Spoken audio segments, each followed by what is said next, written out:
اسلم جاوید، بارہا یہ سوال کیا جاتا ہے کہ وزن شاعری کے لیے ضروری ہے یا نہیں ہے، اور بارہا بڑے بڑے اسکالرز بھی اس کا جواب دے چکے ہیں، اور میں نے بھی اپنی سطح پر لوگوں کو یہ باور کرانے کی بہت کوشش کی کہ وزن کا براہ راست تعلق جو ہے وہ یادداشت سے ہے، شاعری سے نہیں ہے۔ وزن کی بدولت ہمیں شعر یاد جلدی ہو جاتا ہے، اس کا شاعری سے کوئی تعلق نہیں۔ مثال کے طور پر ہم اگر یہ دیکھیں کہ شاعری کا آغاز ہوا عرب سے، عربی شاعری فارسی زبان میں آئی، فارسی سے پھر وہ اردو میں آئی، تو عربوں میں جو شاعری کا دستور تھا وہ ہزاروں برس پرانا ہے، اور ان کی شاعری کے عروج کا جو زمانہ ہے وہ اسلام سے بھی پرانا ہے۔ سبائے معلقہ جن قصائد کو کہتے ہیں، اور وہ جو کعبے کی دیوار پر آویزاں تھے، جس کی فصاحت اور بلاغت کو سامنے رکھ کر اہل عرب یہ کہتے تھے کہ بھئی باقی دنیا کے لوگ جو ہے وہ عجمی ہیں، یعنی تمام غیر عرب جو ہیں وہ عجمی ہیں۔ اس وقت میٹر نہیں تھا، اس میں وزن نہیں، وزن آیا ہے خلیل بن عرب کے بعد سے۔ اس کے بعد دوسرا جو آدمی آیا ہے وہ ہے اخفش۔ اخفش کی بکری آپ نے سنا ہوگا اس کا نام، کہ اخفش جو ہے وہ اپنی ساری باتیں اپنی بکری سے کیا کرتا تھا، اور وہ بکری اپنے کان ہلایا کرتی تھی، اور اس وجہ سے جب اس بکری کو کاٹا گیا تو اس میں دماغ ہی نہیں، اس کا سارا دماغ جو ہے وہ اخفش چاٹ گیا تھا۔ اس کے بعد یہ عروض کا پورا نظام فارسی نے اپنایا، اور اس کے ساتھ ساتھ ہی جو فصاحت اور بلاغت اور صنائع اور بدائع سے تعلق رکھنے والے تمام نظام کار ہیں وہ سب کے سب اہل ایران نے اپنا لیے۔ ایران سے جب ہماری اردو شاعری متاثر ہوئی بالکل آغاز ہی میں، تو وہ تمام کا تمام نظام ایز اٹ از جیسا کہ ایران میں تھا وہ قبول کر لیا گیا اردو کے لیے، اور اس سے کوئی شک نہیں کہ ان تمام باتوں کو اہتمام کے ساتھ استعمال کرنے سے شاعری کے حسن میں چار چاند لگتے ہیں۔ لیکن یہ بات اپنی جگہ پر اہم ہے کہ شاعری سے ان کا تعلق نہیں ہے، یعنی شاعری ہوگی تو چار چاند لگائے جائیں گے نا، شاعری ہوگی تو اس میں تلمیح اور تشبیہ اور استعارہ اور اس قسم کی جو وہ تمام ساری خوبیاں ہیں وہ ڈالی جائیں گی۔ بنیادی چیز شاعری ہے، اور شاعری کا وزن کے ساتھ اور عروض کے ساتھ کوئی تعلق نہیں۔ دیکھیں نا، اس عرب، ایران اور پاکستان کے علاوہ بھی شاعری ہو رہی ہے۔ یورپ میں تو یہ عروض نہیں ہے، یورپ میں اڈیسی جیسی نظم لکھی گئی جو دنیا کی اعلیٰ ترین نظموں میں شمار ہوتی ہے، پک وک ورک لکھی گئی، لوس پیراڈائز لکھی گئی، لیکن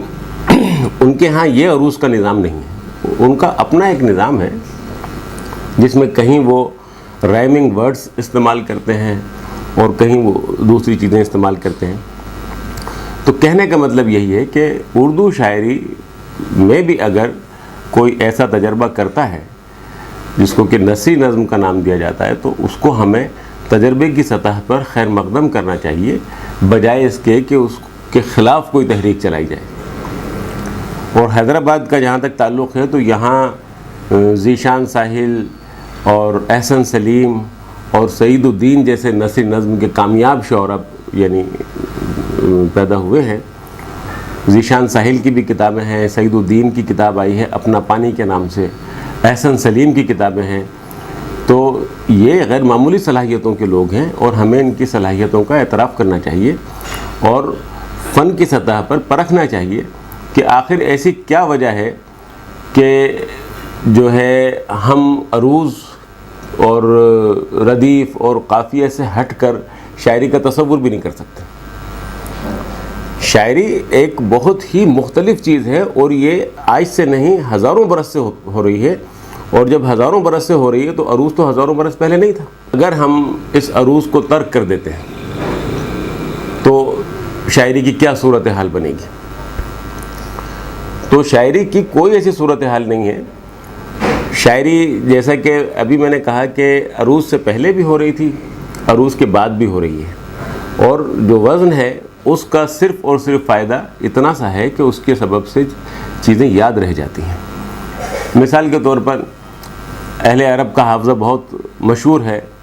اور بے مثال حافظہ ان کا کہا جاتا ہے۔ ان کے ہاں جو چھوٹے چھوٹے بچے ہوتے ہیں ان کو بھی ان کا شجرہ نسب جو ہے یاد کرانا مقصود ہوتا تھا، تو وہ کسی شاعر سے نظم کرا لیا کرتے تھے تاکہ اس بچے کو یاد ہو جائے، اور وہ رٹا ہوا اپنا شجرہ محفل میں اپنے بزرگوں کو سناتا تھا۔ اسی طرح سے حکما کی مثال دی جاتی۔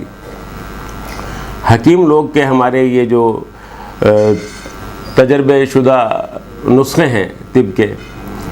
یہ کسی کے ہاتھ نہ لگ جائیں اور وہ کوئی اور دکان ہمارے کمپٹیشن میں نہ کھول لے، تو وہ اپنے نسخوں کو اپنے لڑکوں کو یاد کرا دیا کرتے تھے کہ اگر خون کم بنے بلغم زیادہ، تو کھا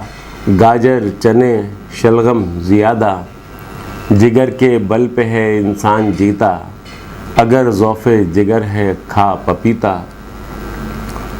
وہی مطلب جہاں تک کام چلتا ہو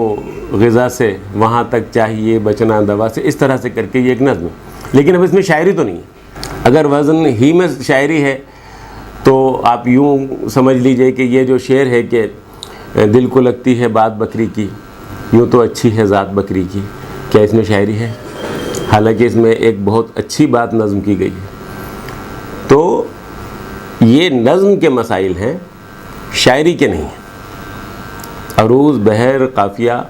یہ نظم کے مسائل ہیں، ان کا شاعری سے کوئی تعلق نہیں۔ ساجد کی ایک چھوٹی سی نظم ہے، ساجد سومرو کی، کہ گلی میں بچے کھیل ہی کھیل میں مینڈکوں کو پتھر مار رہے ہیں اور مینڈک سنجیدگی سے مر رہے ہیں۔ یہ ایک انتہائی مختصر سی اور بڑی پرتاثیر نظم، اور اس میں وزن نہیں ہے، اس میں قافیہ نہیں ہے، یہ ایک نثیر نظم ہے، مختصر ہے، لیکن اس کے اندر شاعری ہے، اس کے اندر ایک پیغام بھی ہے، اس میں اصلاح معاشرہ کا ایک پہلو بھی نکلتا ہے۔ وزن کو ترک کر کے اور نثری نظم کی طرف آنا چاہتے ہیں تو بھی اس کی ایک باقاعدہ روایت موجود ہے، اور اس میں نے جیسا کہ عرض کیا کہ پورے پاکستان میں نثری نظم لکھی جا رہی ہے۔ نثری انجم بھٹی ہیں، ان کی نظم دیکھیے آپ، عذرا عباس کی نظم دیکھیے آپ، افضال احمد سید کی نظمیں دیکھیے، صغیر ملال کی نظمیں دیکھیے، ایک شاعر نہیں ہے، سارا شگفتہ کی نظمیں دیکھیے، فہمیدہ ریاض کی نظمیں دیکھیے، ایک پوری تاریخ ہے، پوری ایک روایت ہے، اور اس کو لوگوں نے اپنے طریقے سے جس خوبی سے برتا ہے وہ بہت ہی قابل تعریف ہے، اور اس سے اردو شاعری کا دامن وسیع ہوا ہے۔ نئے آنے والے اگر جیسے کہ وزن کا تعلق ایک بلٹ ان خوبی سے ہے، اگر نئے آنے والے شعراء وزن میں کہتے ہیں تو اس میں کوئی برائی نہیں، لیکن شاعری کی شرط ان کے ساتھ بھی لاگو ہے، شاعری تو ہو۔ یعنی بہت سارے شعر ایسے ہیں کہ جن میں نہ خوبی ہے نہ خرابی ہے،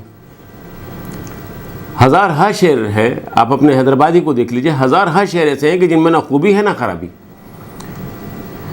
یعنی کتنی بڑی بات ہے کہ نہ خرابی ہے نہ خوبی ہے، تو اب ایسے شاعر کا آپ کیا کریں گے؟ یا تو خوبی ہو تو اس پر بات کی جائے، یا خرابی ہو تو اس پر بات کی جائے، لیکن آپ کے سامنے شعر رکھا ہوا ہے لیکن اس میں نہ کوئی قابل بیان خوبی ہے اور نہ قابل گرفت اس میں خرابی ہے، ایسی شاعری کا کیا فائدہ ہے؟ اور وہی ایک موضوعات کے ایک فرضی محبوبہ ہے، اور اس نے ملنے کا وعدہ کیا اور نہیں ملی، اور بقول نوجوانوں کی زبان کے کہ لفٹ نہیں کرائی،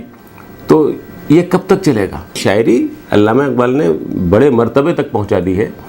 اور اب اگر میں سمجھتا ہوں کہ نوجوان شعراء کو ان کی اس عظمت کا خیال بھی آ جائے تو ان کے ہاتھ سے قلم چھوٹ جائے۔